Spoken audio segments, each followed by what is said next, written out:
Hello everyone, welcome to our channel Studyverse. কালকে যে SLST exam হয়েছে সেখানে অনেকগুলো কোশ্চেন এসেছিলো। তো আজকে আমরা কিছু কোশ্চেন আলোচনা করব উইথ শর্ট ট্রিক্স, কীভাবে ইজিলি করা যায় সেগুলো আলোচনা করব। আমাদের এই কোশ্চেনটা উইদাউট সলভও করা যায়। দেখো, মড এক্সের মান বার করতে বলেছে। মড এক্সে এখানে বলেছে এক্সের কতগুলো ভ্যালু পাওয়া যাবে। তাহলে আমরা মড এক্সের ভ্যালু যদি পজিটিভ হয়, যদি মড এক্স সমান সমান আমরা পজিটিভ নাম্বার পাই, সেই ক্ষেত্রেই তো আমাদের এক্সের ভ্যালু দুটো আসবে, একটা প্লাসে আসবে, একটা মাইনাসে আসবে। তাহলে আমরা কি করব, আমাদের এখানে সাইনগুলো কম্পেয়ার করব। প্রথম সাইনটা দেখো, এখানে কি সাইন আছে, কি প্লাস, তারপরে সাইনটা দেখো কী আছে, মাইনাস, আর তারপরে সাইনটা কী আছে, প্লাস। তাহলে আমার সাইন কবার চেঞ্জ হচ্ছে, একবার দুবার। তাহলে আমাদের সাইন চেঞ্জ হচ্ছে কত, 2 টাইমস।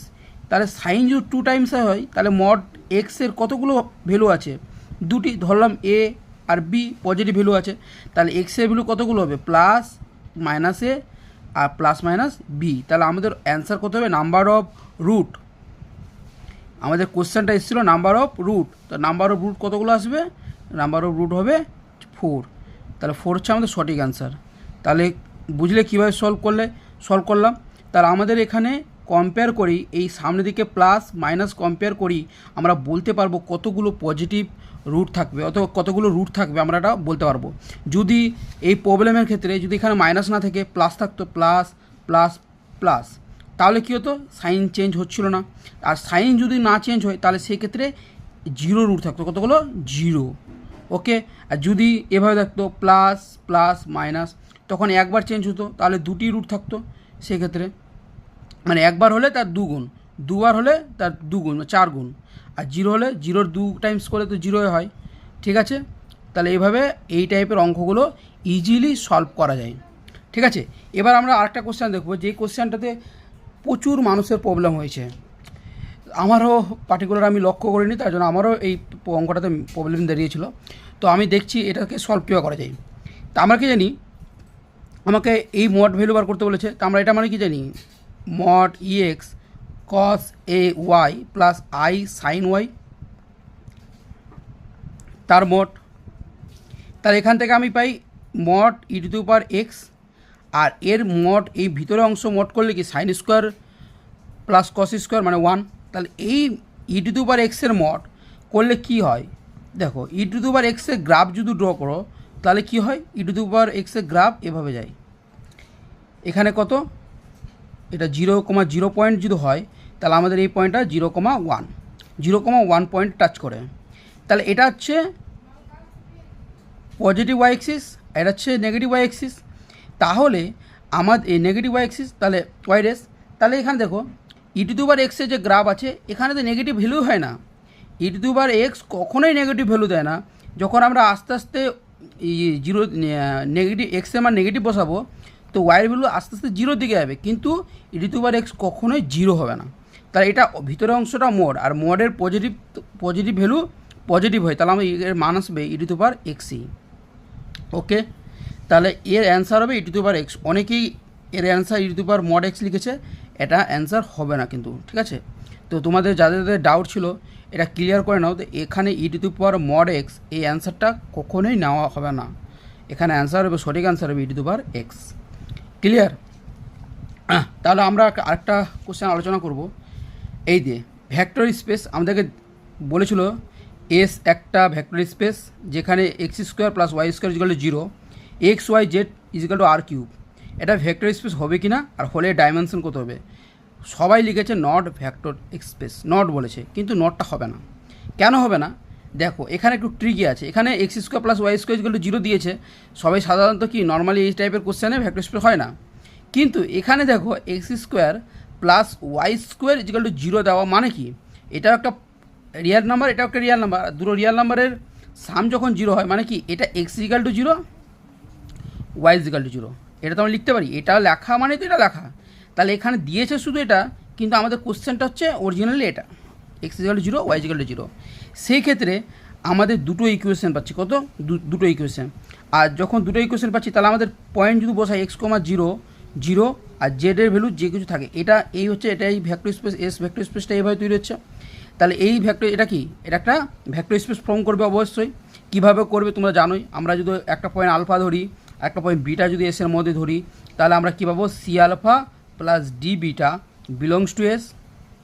যদি এটা হয় আর 0 0 0 0 0 নাল ভেক্টর, এটাও এসের মধ্যে থাকে, তাহলে এই ক্ষেত্রে কী বলবো, এসকে আমরা বলবো ভেক্টর স্পেস।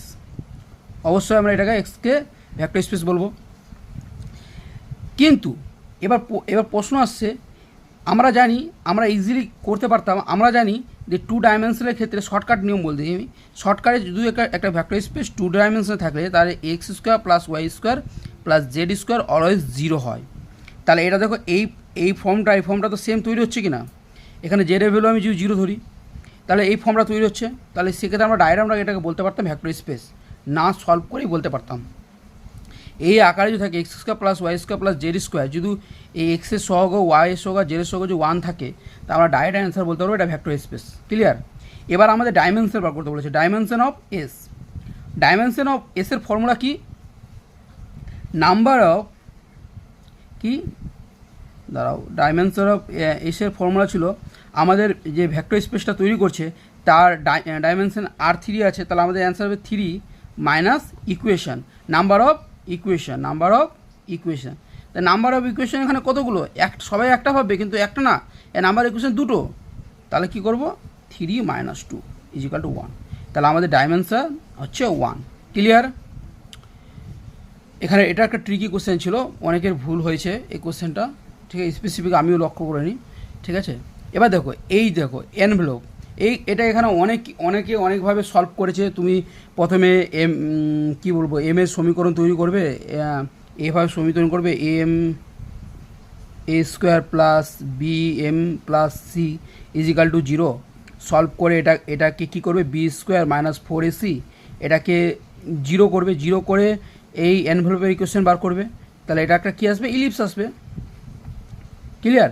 ইলিপসটা কী হবে, x square plus a square plus y square b square equal to 1। এটাই তো আমরা জানি, কিন্তু আমরা এটাকে 1 মিনিটে করতে পারবো। কিভাবে করব সেটা আমরা আলোচনা করব, কিভাবে 1 মিনিটে এই কোশ্চেনটাকে সলভ করা যায়।